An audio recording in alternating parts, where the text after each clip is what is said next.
節離地嘅過程裏邊咧，我哋生長喺地球上面。地球咧，據科學家講存在咗大約45億年至42億年之間。喺呢40幾億年嘅時間裏面咧，由大概係30億年開始有單細胞動物開發到出嚟之後，大部分嘅係海洋世界主導嘅地球。然後咧，大概係去到咧最近嘅10幾億年咧，就有各種我哋稱為史前生物嘅動物稱霸地球。然後咧，去到最近嘅幾百萬年，因為氣候嘅暖化，地球上面嘅陸地面積增加。我哋由遠古時候咧嘅地球上邊有90%係海洋面積，去到而家大約係70%係海洋面積。咁多咗陸地嘅面積出現之後咧，我哋又多咗兩棲嘅動物。然後大概係喺最近嘅幾百萬年之間，開始有人類嘅先祖出現。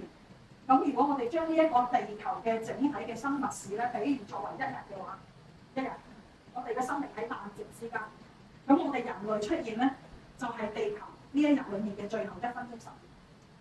首先，我想用呢一個比喻嚟打開今日呢一個課題，就係當我哋好多時認為我係邊個，我要得到啲乜嘢嗰一刻，我哋先要思考下，我哋到底對地球有乜嘢功能，有咩作用，有咩貢獻。再去思考下，我呢個人應該得到地球俾啲乜嘢資源。所以今日嘅課題咧，人類的命運嘅理解，首先要理解咗人類係萬物之靈，但係喺演化角度裏面，呢45億年嘅時間，人類只係出現咗幾百萬年。將呢45億年睇作生命嘅誕生之間嘅話，人類幾乎係最後嗰1分鐘10秒先出現。呢個比喻大家理解得到。如果大家都理解得到嘅話，我哋首先咧，要探索人類嘅命運，第一件事就要打開時間俾我哋嘅加速。好多人將我哋嘅生死嘅百年之軀看作無限嘅大，其實咧都係宇宙裡面嘅塵埃。咁呢一個咧係我哋喺地球裡面嘅一個時間觀。先大家樹立一下我哋嘅朝夕之間嘅時間觀。理解咗呢件事之後咧，大部分地球擁有其他生物嘅時間遠遠比人類要長好多。大部分，甚至喺山海經年代嗰啲修行緊嘅山精妖獸、樹怪花靈嘅時間都比人哋要長。好啦，咁我哋呢一個咧了解咗個時間觀，我哋去下一步。跟住嚟到呢一個嘅時間咧，我哋大概係由500萬年前開始喺演化嘅角度，大約係個長時間咧，我哋係由猿族，然後咧慢慢咧成為直立人。喺猿族嘅時間，我哋咧就係我哋係嘅手係仲係四個活動嘅。咁如果我哋唔能夠成為直立人嘅話，我哋解放唔到我哋對手，我哋就唔能夠創造我哋而家喺度或者已經唔喺度嘅能力。我哋成為直立人呢件事情係好重要嘅。如果唔係直立人體系嘅話，地球其他嘅體系係唔能夠塑造到文明同埋文化呢件事，包括大部分已經消失咗嘅能力同埋文化，曾經都係必須要喺直立人嘅角色裏面先至可以咧活動到出嚟。咁大概呢度咧係佢已經要講200萬年嘅時間先至去到有呢一個咁樣嘅變化。當我哋成為咗直立人之後，僅係活動到我哋呢5隻手指，呢5隻手指，大約再用咗200萬年嘅時間進化，我哋呢5隻手指先至開始活動，開始咧可以咧因應我哋嘅生活需要啊，嘅食開始活動。然後咧，我哋開始因為嘅手指嘅活動，我哋開始懂得使用器物。由以前嘅部落式生活去到穴居式，即係直進入山洞使用火，然後從嚟由個體生物變成群體嘅生物，大約係35萬年至100萬年之間嘅進化，即係由呢個階段去到呢個階段，又開始用原始嘅器物。原始嘅器物即係執到啲乜嘢就用乜嘢，你識得敲啊，你識得打磨，乜都唔識嘅，因為當時嘅手指仲係好靈活。然後咧，到我哋由個體生活去到發現火。地球上面任何一個文明、任何一個民族，必然係由大火開始。如果冇火嘅話，就唔可以原居生活，就唔會有群體生活嘅開始。我哋人生所有嘅價值，必定係構建喺群體裏面。如果你一個人嘅話，你生活唔到。你一生嘅價值其實亦都係實現喺群體裏面。好，咁我哋去睇翻啦，我哋嘅文明嘅發展，因應住我哋群體嘅生活，使用器物，因為我哋要養到一個人出嚟。要用好長嘅時間先至養到一個成人出嚟，但係如果因為佢受療，如果因為疾病，以前咧喺狩獵時間咧，如果你俾動物襲擊受咗傷，一開始受到傷，佢就放棄你㗎啦。但係後尾發覺咧，我哋嘅大腦就發覺我唔容易養大一個人，如果我放棄佢，咁樣嘅話，佢就唔能夠為我哋嘅族群帶來更大嘅利益。於是就開始觀察大自然之間邊一啲藥物、動物、礦物利益於唔同嘅問題發生之下，去做一個好嘅復甦治療。呢個係我哋遠古文明裏面對一切用藥嘅開始。開始於乜嘢咧？開始於我哋嘅大腦意識到由一個 BB 到一個可以出去狩獵嘅成人，至少係需要8年至到15年嘅時間。如果佢呢個時間受傷，你放棄佢嘅會死嘅；如果我唔放棄佢，醫好佢，佢仲有好長嘅時間可以繼續貢獻佢嘅能力俾族群裏面。於是乎，我哋嘅醫藥體系開始出現咗。出現咗之後咧，我哋地球上面有4大本文明，而家只係剩翻我哋嘅華夏文明留喺地球。咁我哋咧喺呢度要講一樣嘢啦，我哋要感受天地嘅意念。天地嘅意念選擇咗可以俾華夏文明留低喺地球。換一個角度去睇，即係話呢個文明裏面嘅含金量適合地球嘅人類可以持續發展落去。咁呢個課題咧，我稍後少少會同大家講。跟住但係我哋嘅文明出現咗只係5000年咧。正確啲講咧，係由天元皇帝開始制權力開始，先至有我哋嘅文明，有文明先係我哋嘅文明嘅開始。但係呢幾千年嚟咧，我哋由植物人最理想嘅時代，即係我哋講緊嘅先王時代，反而開始退化。權力嘅紛爭。物欲係乜嘢咧？因為我哋有咗儲蓄嘅概念，我要儲埋啲嘢俾我閒來買嚟急時用啦。飽嘅時間就要儲定啲糧食嚟到咧預防咧天氣唔好、氣候變化，甚至係戰亂人禍嘅時間，我哋能夠可以保存我哋嘅生命系統繼續落去。呢個儲蓄嘅概念咧，係我哋人類一開始為咗好好地繼續繁衍我哋嘅生命同埋繁衍我哋嘅下一代嚟出現嘅。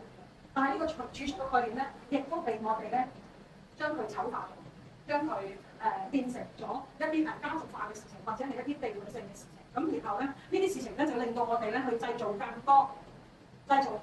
我要維護我嘅族群關係。第一個就係我自己嘅生活嘅族群啦、血緣啦。第二個啦，社區啦、地緣啦。第三個啦，地緣之間咧有唔同嘅產生唔同嘅國家、國籍或者文化碰撞嘅時間。於是大家都為咗血緣關係、社群關係、社區關係，然後家國關係，大家都有唔同嘅保護措施，但係亦都製造咗無數嘅紛爭。有啲紛爭係因為氣候變化而造成嘅，因為點解咧？旱天水災，冇糧就要搶，冇辦法，因為係生存之道。但係有一啲紛爭咧，係因為儲蓄概念引嚟嘅物欲關係而產生，亦都將我哋人類先天嘅慈愛同埋先天嘅悲憫嘅心咧忘記咗。到而家啦，我哋進入咗大數據時代。呢個大數據嘅年代發展，大約只係唔夠100年。蓬勃發展唔夠30年，但係呢30年間，我哋好迅速地回復翻去原日時代嘅模樣。成個過程發展裏邊，由500萬年前大約出現猿人進化到嘅直立人，然後器物嘅使用、生活環境嘅營造、各種保護或者侵害別人嘅工具嘅出現，到而家，我哋攞起個手提電話，唔使練法術㗎啦。我想要千里傳音又得，我想要以前要攞盆水學法術嚟到睇到下邊凡間其他地方唔同嘅影像，而家呢個電話就得㗎啦，法術都唔使。好多問題可以係醫學解決，亦可以係醫學創新。但係呢30年間，我哋翻去乜嘢咧？翻去一個自我意識膨脹嘅年代，每一個人都覺得我好重要。大部分嘅青年人甚至每一日攞住個手機，同爸爸媽媽嘅對話係。攞個手機篤，大家一台人8個人食飯，8部手機攞住喺度，你唔知同緊邊個傾偈，你唔知同緊邊個傾偈。大學裏面上課，先生喺度講緊嘢，佢喺度做緊資料搜查。阿 Sir，Google 唔係咁講嘅。你而家呢個論點係咪有問題啊？人類嘅命運嚟到而家呢一刻，係去到文崩樂毀嘅前夕。我哋嘅文化喺崩裂嘅邊緣，我哋嘅禮教已經喺度無聲消失。如果我哋文崩樂毀嘅話，連地球最後一個文明都離開。咁呢一個相信應該係人類命運會面對最難嘅課題。今日未有時間研究呢個課題，講一講啲前奏先啦。好，喺呢個過程裏邊，好重視一樣嘢。第一件事由認知角度開始，因為我嘅生長，我嘅族群嘅生長，我嘅江山社稷嘅需要，我要做啲咩設施，我要做啲點樣嘅知識智慧嘅逆進流傳俾下一代，流傳萬世。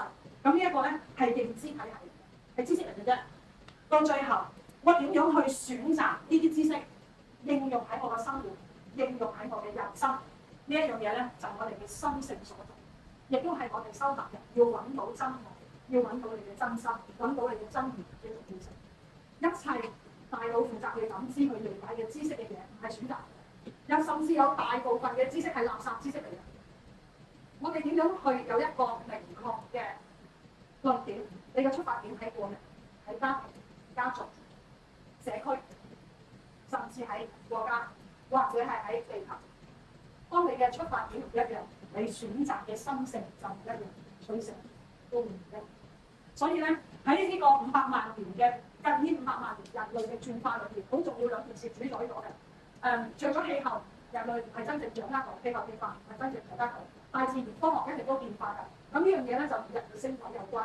其他嘅事情咧，咩時間做啲乜嘢，點樣去選擇，係因應翻當下嘅人嘅思想結構、認知結構同埋嗰個元神所在、心靈結構去到影響嘅呢件事情。講到呢度，大家有冇明白？大家嘅吸收力都好嘅。如果有唔明白嘅話咧，我行完早先行完前行喺之後有無限時間，我哋再探索下。我哋要去下一頁啦。